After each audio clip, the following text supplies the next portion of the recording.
The definition of work done in physics is given as the product of force and distance. We say work is done when a force is applied to an object.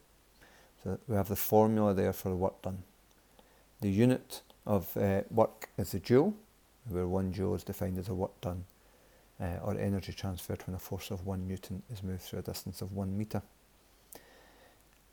I think it's probably more useful though to think about what does this mean in context of questions. Well, basically work done means how much energy is transferred in this particular situation. So for instance, if a car is accelerating, then the amount of energy transferred from the chemical energy in the fuel into kinetic energy would be the work done. So the work done could be equal to the amount of kinetic energy gained. It would also be equal to, because of conservation of energy, equal to the amount of chemical energy used up from the fuel.